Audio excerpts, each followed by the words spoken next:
Partners in Pastries of 2022. In quarter one, from January to March, we focus on financial stability. All folks in our community deserve financial stability, yet only 1 in 3 Olmsted County individuals, or 1 in 3 Olmsted County adults are feeling financially stressed. So why live united? Because we can make a greater impact together. And listeners, we know that there's something for everyone here to learn from our guest, Major Lisa Mueller from Rochester Salvation Army. Today, we're going to kick it over to her. I think that if you are a community member, a nonprofit partner, or a local business, she'll have something to share for you about her noon meal program. Lisa, could you start by introducing yourself and telling us about Salvation Army's mission? Absolutely, and thank you, Amy, for this opportunity and invitation. So my name is Lisa, and I oversee the programs and services for the Salvation Army here in Rochester. And our mission has never changed throughout the years, but this year we're just kind of categorizing what we do as falling under 3 categories, either housing, health, or hope. And today what we're talking about, helping people with opportunities to access food and have more food choices and opportunities in their life, kind of falls under our hope, to increase hope and options for people. I love that. Language is so powerful, and that's just a really nice way of framing the work that you do. So we proudly partner with you specifically on the noon meal program. Could you talk about what that program entails? Yep. Every Monday through Friday, we provide a hot, hearty, well-nourishing meal to anybody who wants it. There's no eligibility, there's no criteria. It's provided in-house, and people are invited to come. And this meal, I believe it actually serves 2 purposes. Not only is it a nourishing, hearty meal, but it also provides a sense of community and socializing for people. A lot of our guests are single adults or single older adults who are not unsheltered. Many are, but many are not.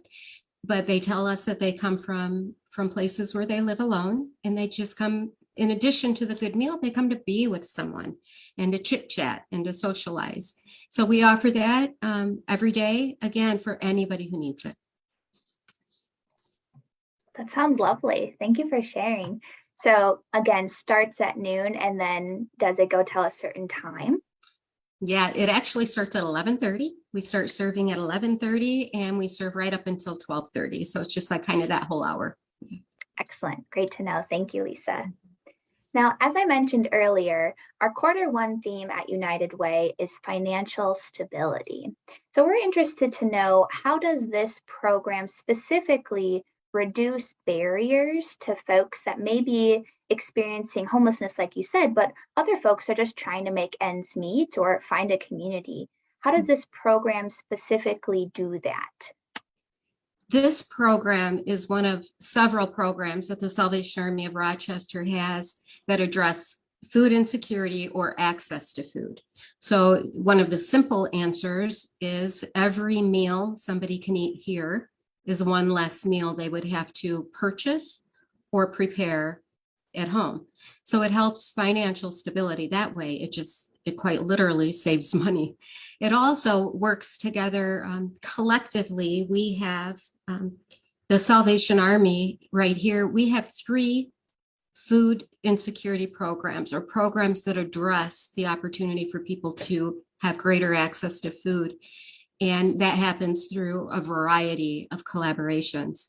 We are a food shelf. We have a food shelf here where people can come and receive food to take home with them, to prepare or cook at home.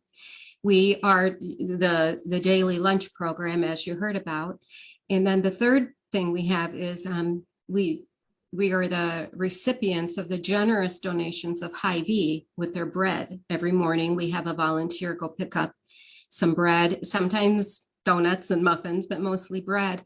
And we have what we call the bread shelf. So people can come and just help meet the need that way and just grab a loaf of bread.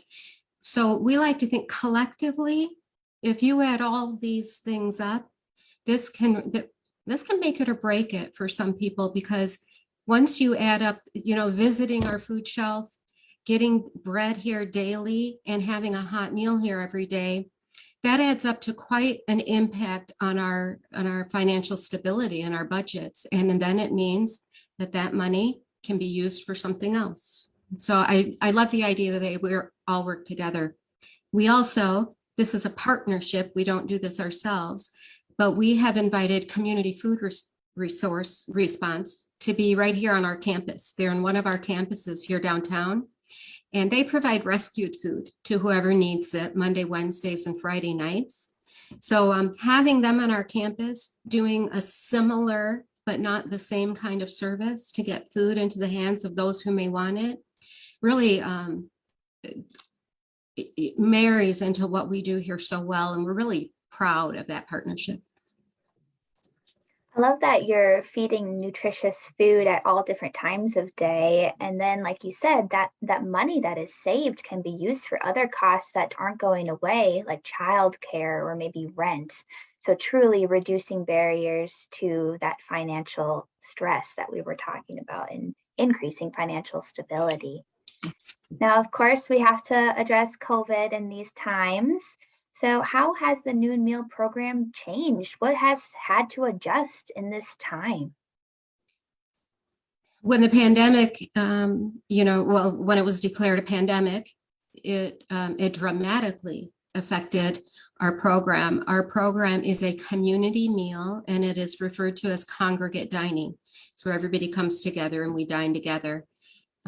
Some of the earliest months when we were dealing with COVID, we were required to shut down congregate dining.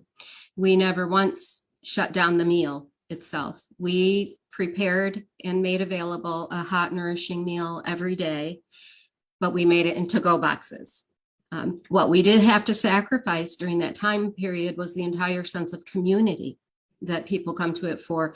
And then of course, because of social distancing, you come in the front door and get your to-go box and go out the front door, go out the back door. We had to stand in line 6 feet apart, and that was difficult. We knew we were still meeting a need, but the community was lacking. But of course, that lacked in all of our lives because we were all told to isolate from community. So we did that for, I think it was just about a year. And then this past August, after the governor's orders had expired and a lot of businesses kind of got back to normal, we went back to in-person dining, community dining. Of course, we still had social distancing in place. So that affected our capacity. We never had to turn anyone away, but we were encouraging people to eat in shifts and, really taking care of the social distancing. But again, nobody, and then we had a combination. You could eat in or you could take it to go. And that worked perfectly for us because our numbers we were able to still serve between 80 and 100 people a day, but we could do it safely. And then as that began to diminish, we're kind of back to full capacity now. I don't know if that's still gonna change in the upcoming days, but we are back to the full expression of what this meal is supposed to be, a community time to gather, break bread together and eat. Absolutely. Well, I love that hybrid format that you're meeting people's needs and addressing concerns of safety while also still feeding those folks, like you said. Have you ever had another situation like this? Like, how many years has this program been operating, and have you ever had to go with to-go boxes? Nope, absolutely not. We have not. In fact, we were just talking about it because as we're starting to wean people off the idea, we talked about it in 25 years or more that we've been serving this meal. It's never had to shut down like that.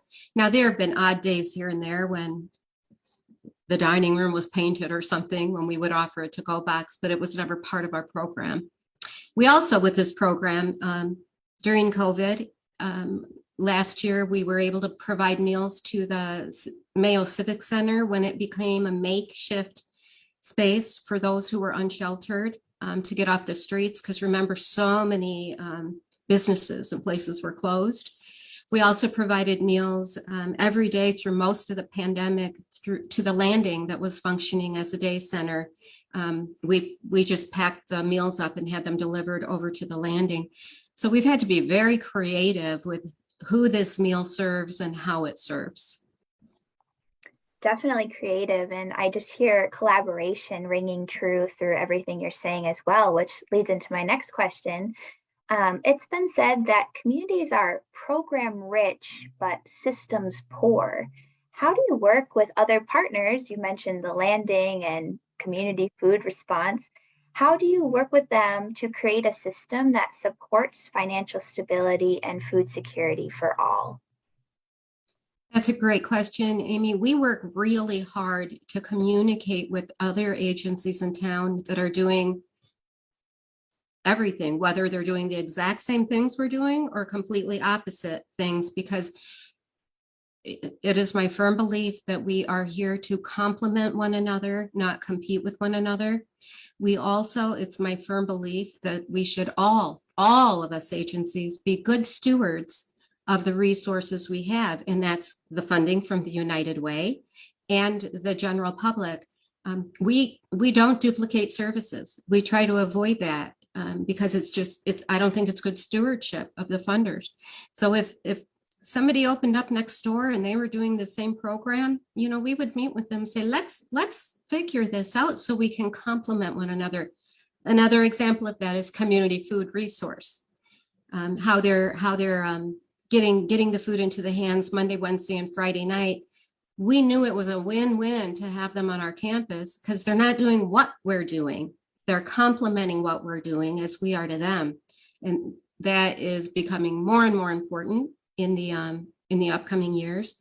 And similar to the United Way funding, we believe we have a high responsibility to do the very best with the funding we receive and to make the right decisions with it. And that's our goal. Couldn't have said it better. Thank you for your response, Lisa. So in closing, what is one thing that you want all the listeners to know about Salvation Army's noon meal program? I'll leave you with a tough one. Yeah. We're here. We have not closed, not one day during the pandemic. Not one of us ever worked from home or closed. We made food available every single day as we continue to. We adapted, we became flexible, but we continue. And then I guess the most significant thing I'd like people to know is it's more than a meal. It's way more than a meal. It is, if you could come here and observe it one day, it's a community.